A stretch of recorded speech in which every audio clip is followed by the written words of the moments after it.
درختوں میں کافی دور تک وہ تقریباً بھاگتے چلے گئے۔ درختوں کا سلسلہ ختم ہوا تو سامنے کھلا میدان آ گیا، جس کے دوسرے کنارے پر دور کچھ مکانوں کی روشنیاں جھلملا رہی تھیں۔ جیل کی جانب سے گھنٹے کی آواز سنائی دی۔ رات کے 10:30 بج گئے تھے۔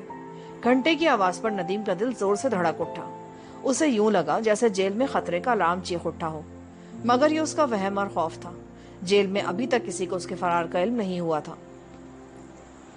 وہ دونوں میدان کے درمیان میں سے ہو کر گزرنے کی بجائے میدان کے کنارے کنارے ہو کر چل رہے تھے۔ راجو خاموش تھا۔ اندھیرے میں چلتے چلتے ندیم نے اس کا جائزہ لیا۔ وہ فقیریہ ہی کی طرح درمیانے قد اور چھریرے بدن کا آدمی تھا۔ اس نے سویٹر کے ساتھ اپنے سر پر اونی ٹوپی جما رکھی تھی۔ وہ تیز تیز چل رہا تھا اور زیادہ عمر کا آدمی معلوم نہیں ہوتا تھا۔ میدان کے کنارے خدا جانے کس قسم کے درخت تھے کہ ان کی شاخیں کافی اوپر جا کر تنوں سے نکلتی تھیں۔ آگے ایک گندا نالا آ گیا۔ اس پر لکڑی کا ایک چھوٹا سا پل تھا۔ راجو نے ہاتھ سے آگے بڑھنے کا اشارہ کیا۔ ندیم اس کے پیچھے پیچھے چلتا گندے نالے کے پل پر سے گزر گیا۔ دوسری طرف ڈھلان تھی اور گھاس شبنم کی وجہ سے گیلی تھی۔ ندیم کے پاؤں اور پیجامے کے پائچے شبنم میں بھیگ گئے۔ وہ حیران ہو رہا تھا کہ آخر وہ کب تک چلتے رہیں گے۔ انہیں تو اس مقام سے جتنی جلدی ہو سکے نکل جانا چاہیے تھا، مگر وہ خاموش رہا۔ جہاں سے وہ اندھیرے میں گزر رہے تھے وہ چھوٹا سا کچا راستہ تھا جس پر درخت نہیں تھے۔ کچھ فاصلے پر کسی آبادی کی روشنیاں جھلملاتی نظر آنے لگی تھی۔ رات بڑی سرد تھی، لیکن ندیم کو پسینہ آنے لگا تھا۔ اس کے کپڑے ابھی تک جیل والے ہی تھے۔ ندیم کو ٹرک کے گزرنے کی آواز سنائی دی۔ شاید اس بستی کے پیچھے کوئی سڑک تھی۔ بستی قریب آ رہی تھی۔ کچا راستہ ختم ہوا تو ایک درخت کے پیچھے ندیم کو اندھیرے میں ایک چھوٹی سی گاڑی کھڑی دکھائی دی۔ ادھر سے ایک انسانی سایہ ان کی طرف لپکا۔ راجو، کام ہو گیا ہے؟ سایہ نے قریب آ کر پوچھا۔ ہاں، کپڑے لاؤ، راجو نے کہا۔ وہ انسانی سایہ گاڑی کی طرف تیزی سے بڑھا۔ راجو نے ندیم کا بازو پکڑ کر روکا اور بولا، یہاں تم کپڑے بدل لو۔ اس کا ساتھی گاڑی میں سے کپڑے لے کر آیا۔ یہ پیجامہ، قمیص، سویٹر اور ایک کوٹ کے ساتھ کرمچ کا جوتا تھا۔ ندیم نے تیزی سے جیل والے کپڑے اتار کر دوسرے کپڑے پہن لیے اور چپل سے بھی نجات حاصل کر لی۔ راجو نے ساتھی سے کہا، اسے اٹھا لو۔ جیل کے کپڑے ایک چادر میں لپیٹ کر لفافے میں ڈال لیے گئے۔ گاڑی پرانی سی تھی اور اس کی نشستیں پھٹی ہوئی تھیں۔ راجو نے ندیم سے کہا، پچھلی سیٹ پر جا کر لیٹ جاؤ چپکے سے۔ ندیم نے ایسا ہی کیا۔ گاڑی کا انجن چیخ اٹھا۔ ندیم کا دل ایک بار پھر زور سے دھڑکنے لگا۔ گاڑی کسی نامعلوم منزل کی طرف چل پڑی۔ وہ کچے راستے پر دھکوں کے ساتھ چلتی رہی۔ ندیم سمٹ کر پچھلی سیٹ پر پڑا رہا۔ گاڑی کچے راستے سے نکل کر پکی سڑک پر آ گئی اور اس کی رفتار تیز ہو گئی۔ گاڑی کے شیشے چڑھے ہوئے تھے، جس کی وجہ سے گاڑی میں زیادہ ٹھنڈ نہیں تھی۔ گاڑی جب سڑک پر لگے کسی کھمبے کے قریب سے گزرتی تو ایک پل کے لیے گاڑی کے اندر روشنی ہو جاتی اور پھر اندھیرا چھا جاتا۔ ندیم نے آنکھیں بند کر لی اور خدا کا شکر ادا کیا کہ وہ کامیابی کے ساتھ اپنی جان سلامت لے کر کافروں کی جیل سے نکل آیا تھا۔ اس کا دل فقیریہ کے لیے محبت بھرے جذبات سے لبریز تھا۔ اگر فقیریہ اس کی مدد نہ کرتا تو ندیم کے لیے دلی کی جیل سے فرار ہونا ناممکن تھا۔ گاڑی سڑک پر پوری رفتار سے بھاگی چلی جا رہی تھی۔ ایک ٹرک تیزی سے گزر گیا، پھر ایک دو گاڑیاں بھی نکل گئیں۔ معلوم ہونے لگا کہ گاڑی کسی مضافاتی بستی سے گزر رہی ہے۔ ندیم کو باہر سے کسی آدمی کے پکارنے کی آواز بھی سنائی دے رہی تھی۔ یہ آوازیں دور ہوتی چلی گئیں۔ اب کھمبے کی روشنیاں گاڑی کے اوپر پل بھر کے لیے نہیں چمک رہی تھی۔ معلوم ہوا گاڑی ایک بار پھر کسی غیر آباد علاقے کی طرف چلی جا رہی ہے۔ ندیم کے لیے دلی ایک اجنبی شہر تھا۔ زائرین کے ساتھ وہ آیا تو صرف بستی نظام الدین رحمت اللہ علیہ تک ہی پھرتا رہا تھا۔ پھر وہاں سے بھاگا تو ٹیکسی میں بیٹھ کر ریلوے اسٹیشن تک گیا تھا، مگر اسے محسوس ہو رہا تھا کہ یہ کافی بڑا شہر ہے۔ راجو اپنے ساتھی کے ساتھ اگلی سیٹ پر بیٹھا تھا۔ اس نے پہلی بار پیچھے گردن گھما کر کہا، اب تم بے شک اٹھ کر بیٹھ جاؤ۔ ندیم سیدھا ہو کر بیٹھ گیا۔ اس نے شیشے میں سے باہر دیکھا۔ علاقہ واقعی غیر آباد تھا۔ دائیں جانب دور کسی سڑک اور آبادی کی روشنیاں کہیں کہیں جھلملا رہی تھیں۔ سڑک کے بائیں جانب گھپ اندھیرا تھا۔ گاڑی کی رفتار کافی تیز تھی۔ یہ سڑک کوئی ہائی وے لگتی تھی کیونکہ کافی کشادہ اور ہموار سڑک تھی۔ ایک جگہ پل پر گاڑی چڑھی تو راجو نے اپنے ساتھی سے گاڑی کی رفتار کم کرنے کے لیے کہا۔ گاڑی پل کے ایک طرف رک گئی اور راجو دروازہ کھول کر باہر نکلا۔ یہاں پل کے کنارے خشک جھاڑیاں اگی ہوئی تھیں۔ یہ کسی خشک ندی یا نالے کا پل تھا۔ راجو نے ندیم کے جیل والے کپڑوں کی گٹری خشک جھاڑیوں میں پھینکی اور جیب سے ماچس نکال کر جھاڑیوں کو آگ لگا دی۔ چپلیں دلدل میں چھپا دی، پھر جلدی سے گاڑی میں آ کر بیٹھ گیا۔ گاڑی ایک بار پھر اپنے سفر پر روانہ ہو گئی۔ ندیم کو کچھ خبر نہیں تھی کہ یہ لوگ اسے کہاں لیے جا رہے ہیں، لیکن اسے اتنا ضرور معلوم تھا کہ وہ اسے کسی خفیہ اور محفوظ مقام پر چھپانے کے لیے لے کر جا رہے ہیں، کیونکہ سب سے پہلے ندیم کا کسی خفیہ مقام پر چھپے رہنا ضروری تھا۔ اس کے فرار کا علم ہو جانے کے بعد شہر میں مشتبہ اڈوں پر ضرور چھاپے پڑتے اور پولیس اس کی تلاش میں لازمی طور پر سرگرم ہونے والی تھی۔ ندیم کو نجمی کا خیال آ گیا، پولیس نجمی کے پاس بھی ضرور جائے گی کہ شاید میں جیل سے بھاگ کر اسی کے پاس گیا ہوں گا۔ گاڑی سڑک سے ہٹ کر ایک کچے راستے پر مڑ گئی، پھر ادھر ادھر گھومتی گھامتی چکر کھاتی ایک جگہ رک گئی۔ ندیم نے کھڑکی کے ٹھنڈے شیشے کے ساتھ منہ لگا کر باہر دیکھنے کی کوشش کی، مگر اسے سوائے درختوں کے کچھ نظر نہیں آیا۔ راجو اور اس کا ساتھی ڈرائیور باہر نکل آئے۔ راجو نے ندیم کو بھی باہر آنے کے لیے کہا۔ یہاں ایک جھکی ہوئی چھت والا شیڈ بنا ہوا تھا جس کے عقب میں ایک مکان نظر آیا۔ مکان کے آگے صحن تھا جہاں ایک بھینس بندھی تھی۔ اندھیرے میں ندیم کو اس کی آنکھیں ٹارچ کی طرح چمکتی نظر آئیں۔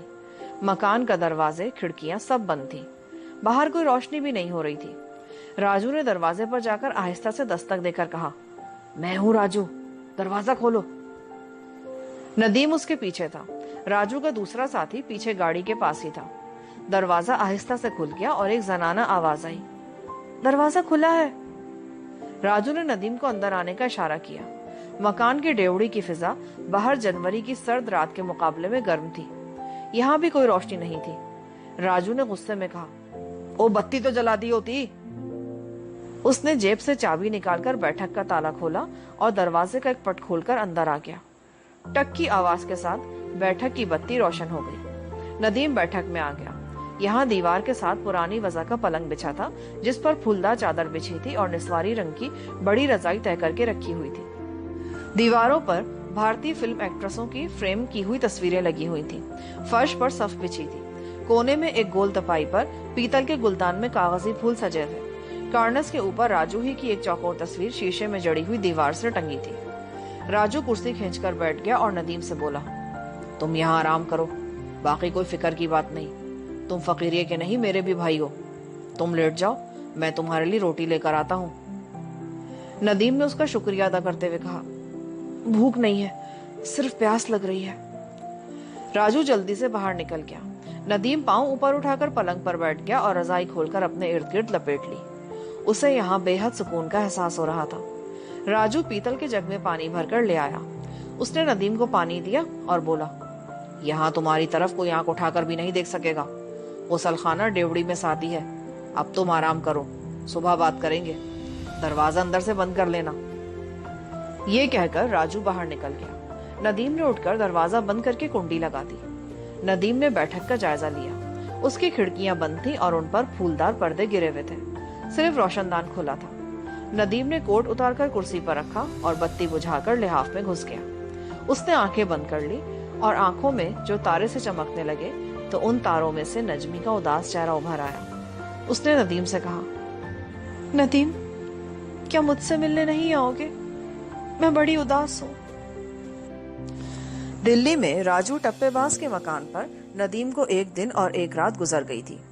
آدھی رات تو وہ جیل سے فرار ہو کر آیا تھا، اس سے اگلا دن اور اگلی رات بھی گزر گئی۔ اس دوران راجو صرف ایک بار شام کو اس سے تھوڑی دیر کو ملنے کے لیے آیا اور یہ کہہ کر چلا گیا کہ پولیس بڑی سرگرمی سے اس کی تلاش میں جگہ جگہ چھاپے مار رہی ہے اور اسے یہاں سے کسی دوسری جگہ منتقل کیا جائے گا۔ ندیم دن رات اس چھوٹی سی بیٹھک میں بسر کرتا۔ کھانے کی چنگیز ایک عورت بیٹھک کا دروازہ ذرا سا کھول کر پکڑا دیتی تھی۔ ندیم کو اس کا صرف ہاتھ نظر آتا تھا۔ دوسری رات بھی جب گزر گئی اور دن کافی نکل آیا تو دروازے پر خاص دستک ہوئی۔ یہ راجو تھا۔ اندر آتے ہی اس نے دروازہ بند کر کے کنڈی لگا دی۔ اس کے ہاتھ میں دلی کا ایک ہندی میں چھپا ہوا اخبار تھا۔ اس اخبار میں ندیم کی ایک تصویر چھپی تھی جس میں اس نے جیل کے کپڑے پہن رکھے تھے۔ راجو ہندی پڑھ لکھ سکتا تھا۔ اس نے ندیم کو بتایا کہ جیل سے اس کے فرار کی خبر تصویر کے ساتھ چھپ گئی ہے اور پولیس کی طرف سے اعلان کیا گیا ہے کہ جو کوئی اس مفرور پاکستانی کو گرفتار کروانے میں مدد دے گا یا اس کے خفیہ ٹھکانے کی اطلاع دے گا اسے 10,000 روپیہ انعام دیا جائے گا۔ راجو چارپائی پر بیٹھ گیا، پھر ندیم کی طرف دیکھ کر کہنے لگا، پہلی بات تو یہ کہ تم داڑھی مونچھ بڑھا لو تاکہ تمہارا حلیہ کسی قدر بدل جائے۔ سر کے بالوں کے لمبے پٹے رکھ لو، لباس بھی درویشوں جیسا پہنو۔ یہ شہر اگرچہ شہر سے دور ہے اور میں خود بھی یہاں سال میں ایک آدھ باری پھیرا مارتا ہوں، پھر بھی خطرہ ہے کہ پولیس میرا پیچھا کرتے ہوئے یہاں تک نہ چلی آئے، کیونکہ بہرحال میں اچھی شہرت کا مالک تو ہوں نہیں۔ میرے یار فقیر نے تمہیں بتا ہی دیا ہوگا کہ میں یہاں راجو ٹپے باز عرف چھرے مار مشہور ہوں. 3 بار جیل بھی کاٹ چکا ہوں. ابھی تک پولیس میرے دلی والے اڈے پر نہیں آئی، پر وہ آئے گی ضرور. چھاپا نہیں مارے گی بلکہ اپنے خفیہ آدمی میرے پیچھے لگا دے گی. تم آج کا دن یہاں گزار دو، رات کے پچھلے پہر میں تمہیں یہاں سے لے چلوں گا. ندیم نے اپنے خشک ہونٹوں پر زبان پھیرتے ہوئے کہا، کیا میرے لیے بہتر نہیں ہوگا کہ میں یہاں سے کلکتے بھاگ جاؤں؟ احمد خان ذرا سا مسکرایا اور پھر بولا، تم واقعی اناڑی ہو. فقیر نے تمہارے بارے میں یہی کہا تھا کہ پہلی بار اس قسم کی بک میں پھنسا ہے. اس نے مجھے تمہاری کلکتے والی عورت کی بھی کہانی سنا دی تھی جس کے عشق میں تم پاکستان سے چل کر یہاں آئے تھے. تمہارا کیا خیال ہے، پولیس تمہاری اس کلکتے والی کے پاس نہیں گئی ہوگی؟ بھائی میاں، وہاں تو ہر طرف خفیہ پولیس والے پھیل گئے ہوں گے. تم وہاں گئے نہیں اور پکڑے گئے. میری طرف سے بے شک آج ہی چلے جاؤ. یہاں پر پارٹ 7 کا اختتام ہوتا ہے. آگے کہانی سننے کے لیے پارٹ 8 سماعت فرمائیں.